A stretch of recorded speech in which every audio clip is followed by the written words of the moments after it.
প্রতিবার ন্যাড়া পড়ার আগে আমাদের ঝগড়া মিটে যেত। শুকনো পাতার সাথে সাথে পড়ে যেত আমাদের তামাম বিবাদ।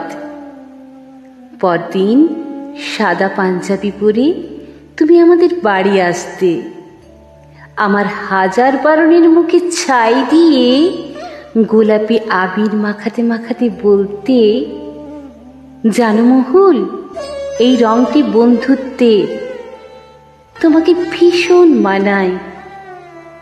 এই যে নীল রং, এর নাম স্বপ্ন। আর ওই যে পলাশ ফুলের মতো টকটকে লাল রং দেখছো, এর নাম ভালোবাসা। আমি জানতাম এসব কথা তুমি বানিয়ে বানিয়ে বলছো, তবু গাল পেতে দিতুম। আমার জানলায় তখনই আছড়ে পড়তো জলপ্রপাত, কোথা থেকে উড়ে আসতো পোড়ারমুখী প্রজাপতি, ঘরের ছাদে ফুটে উঠত রামধনু। আমার শরীর জুড়ে শুধু তোমার গন্ধ জেগে থাকতো সারা দিন।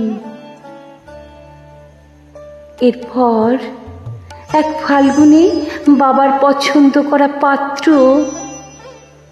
আমি বারণ করেছি অনেক, জানো, মায়ের ঘুমের ওষুধ খেয়ে মৃত্যুর সাথে লড়েছি 3 দিন, তবু পারিনি অনিমেষ।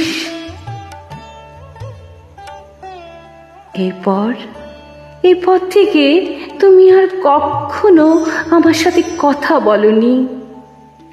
আর কোনো দোলে তুমি চিৎকার করে বলনি, মহুল মহুল বেরিয়ে এসো বলছি, ভীতু কোথাকার, ভীতু কোথাকার।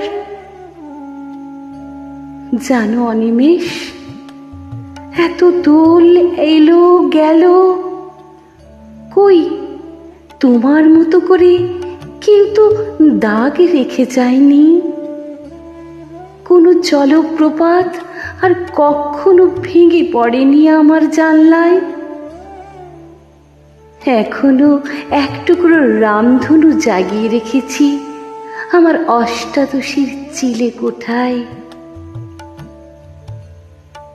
জানো অনিমেষ, আজ দোল।